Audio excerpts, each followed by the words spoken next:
Hoje nós estaremos dando continuidade à lição de número 12 de 22 de junho, domingo agora, a lição de jovens, que tem o tema Davi, a manifestação da graça. E nós vamos para o segundo tópico dessa lição, que vai falar a respeito da maldade para com Urias.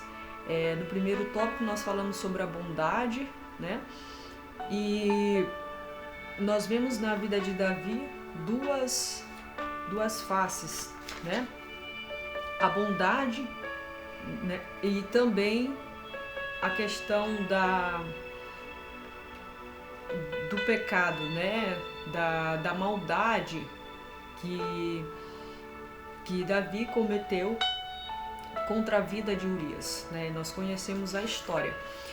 Mas vamos dar continuidade a este tópico.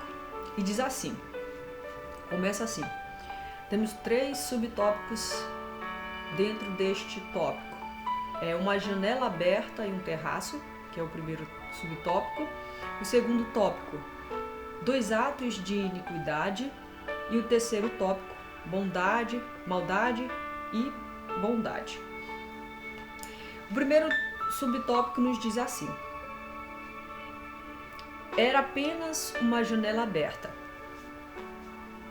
Betseba poderia tê-la fechado, né? E assim Davi não poderia ter visto.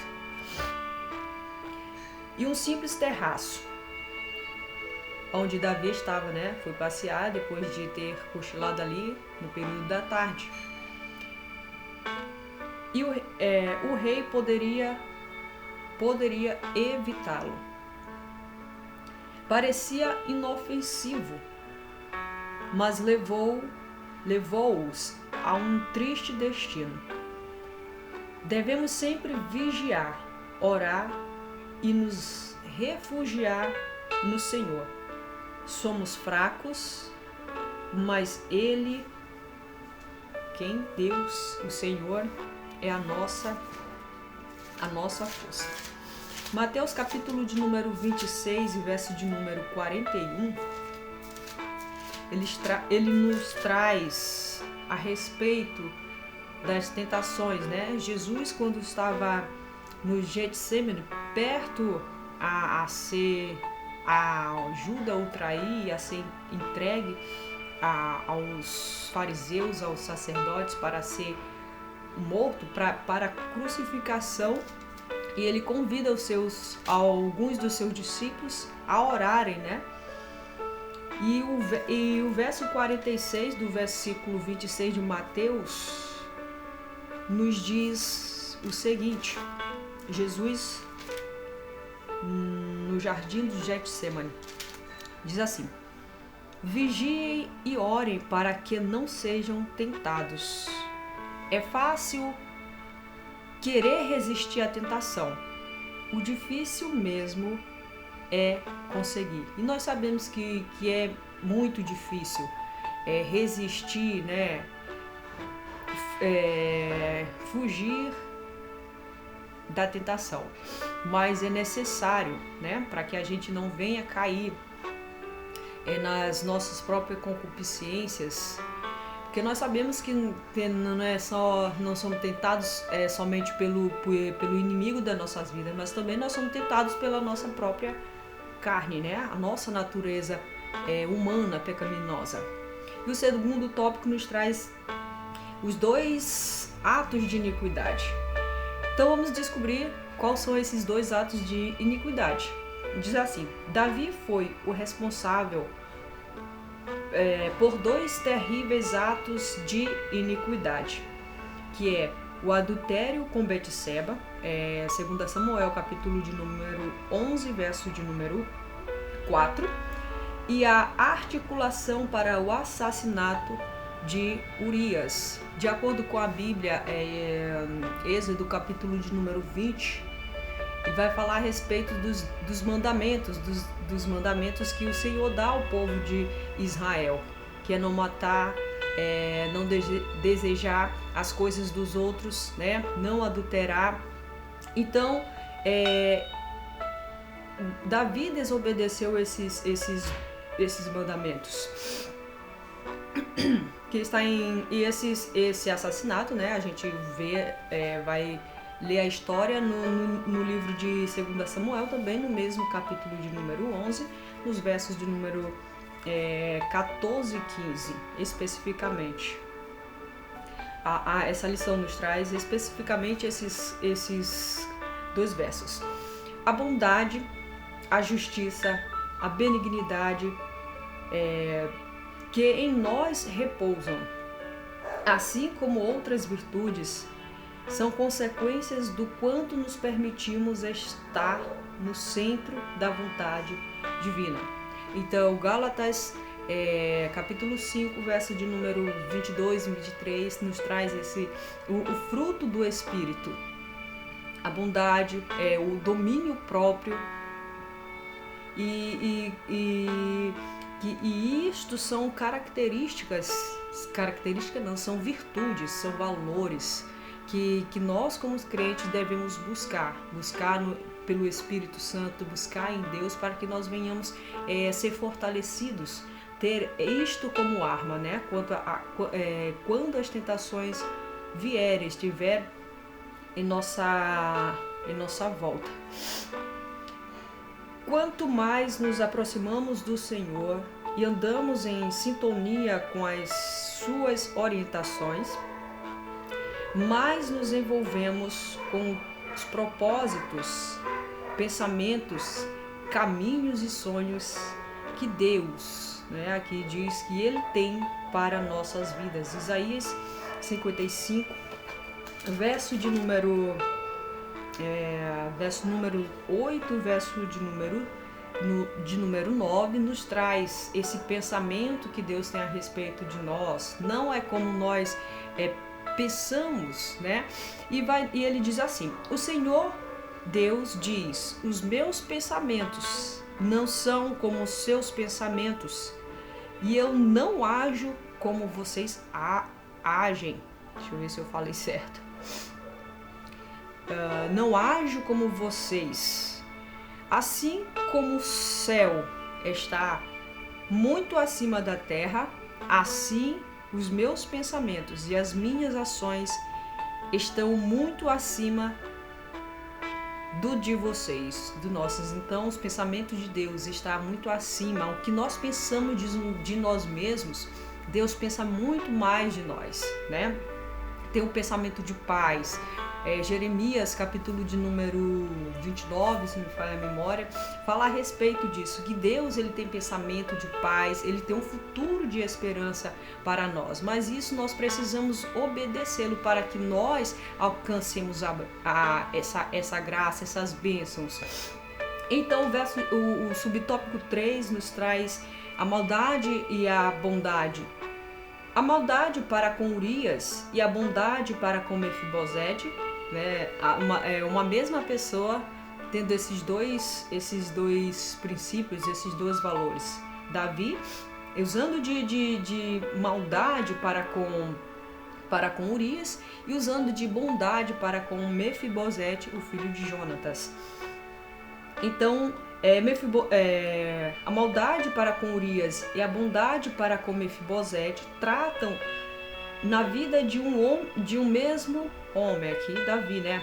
Então Davi era o mesmo homem segundo o coração de Deus, mas não era imune ao pecado. Nós também podemos ter essas duas faces, maldade e bondade, porque nosso coração por natureza ele é mau, né? Mas nós não estamos imunes, né? Por mais que nós estamos em um cargo dentro da igreja, nós não estamos imunes a pecar.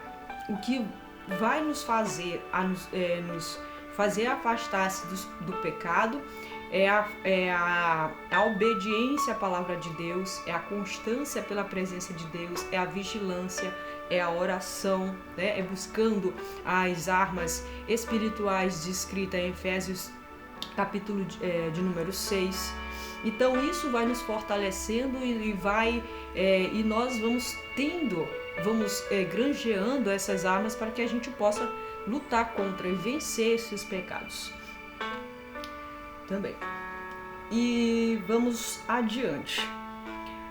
Ao se aproximar do Senhor, as bênçãos o seguiam. Ao se afastar, o contrário também poderia ser percebido. Então, quando Davi atraía a presença de Deus, ele era abençoado. E a gente vê que em Deuteronômio, capítulo de número 28, verso 3, vai falar acerca das bênçãos, né? Mas, como diz, se vocês me obedecerem, né? A palavra diz que se o povo de Israel obedecesse, o Senhor os abençoaria o campo e abençoaria a cidade e assim por diante, né? Daria trigo, boa colheita, filhos, né? A família prosperaria, a cidade prosperaria. Então o subsídio ele vai nos trazer um pouquinho mais detalhado a respeito desse tópico de número 2. Diz assim: em vez de confessar o seu pecado e correr o risco de se expor, Davi decidiu mandar matar Urias e em seguida tomar a sua esposa. As palavras que o apóstolo João, um dos discípulos de Jesus e líder da igreja primitiva, usou para descrever Caim e todos os homicidas. Se a gente for pegar 1 de João, capítulo de número 13 e verso de número 16 ao 15, nós vamos perceber que João fala de que quem mata alguém é homicida. Então ele faz a comparação, esse autor ele faz a comparação aqui na lição de Davi e Caim, mediante a citação o versículo que João escreve. Então se aplicam também à vida de Davi, também a Davi nesta ocasião. Qualquer que aborrece o seu irmão é homicida. E vós sabeis que nenhum homicida tem permanente nele a vida eterna. Então, se você está tirando a vida de alguém, você está aborrecendo a vida de alguém, você mata e não se arrepende desse pecado, porque é um dos mandamentos que o Senhor deixou, você está sendo indigno, né, de entrar no reino de Deus. Então é um pecado, assim como muitos outros. Mentira também é um pecado. Você não deixar a prática da mentira, os mentirosos não herdarão o reino dos céus. Davi só poderia ser restaurado para Deus por meio do arrependimento sincero. E a gente vê mediante a oração que ele faz no Salmo 51, onde ele vai falar, ele expressa a angústia da alma, né? E ele diz: Senhor, não retires de mim, não afasta de mim a tua presença, nem retires de mim o teu Espírito Santo. E ali ele escreve confessando o seu pecado, né? E suplica a Deus para que a presença de Deus não se aproxime. E isso é um ponto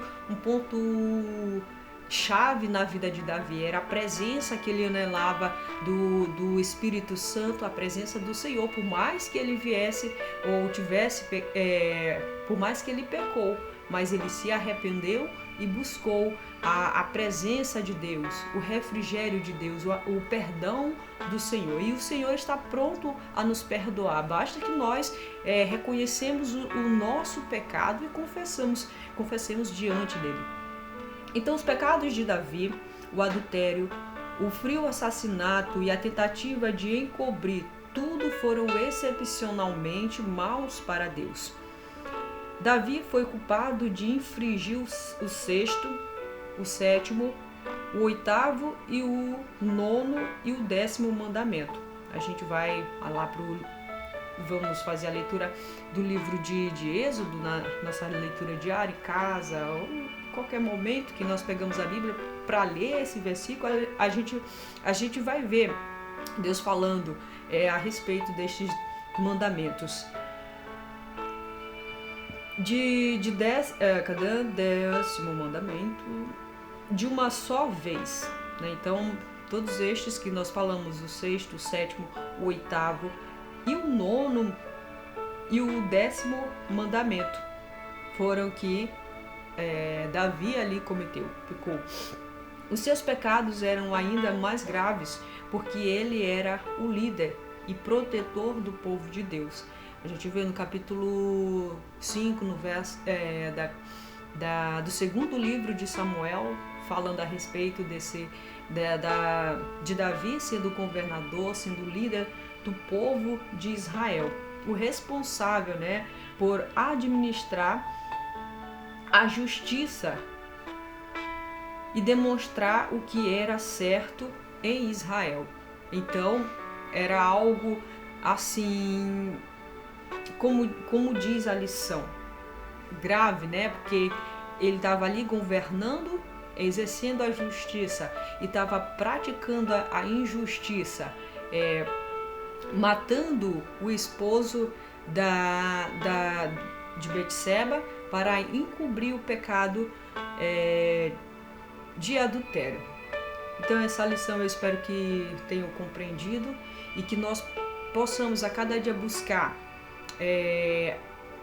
sermos dependentes do Senhor, buscarmos os dons do Espírito Santo para que nós estejamos cada dia fortalecidos, né, até que Cristo volte, esteja nós preparados para subir ao encontro de Jesus nos ares.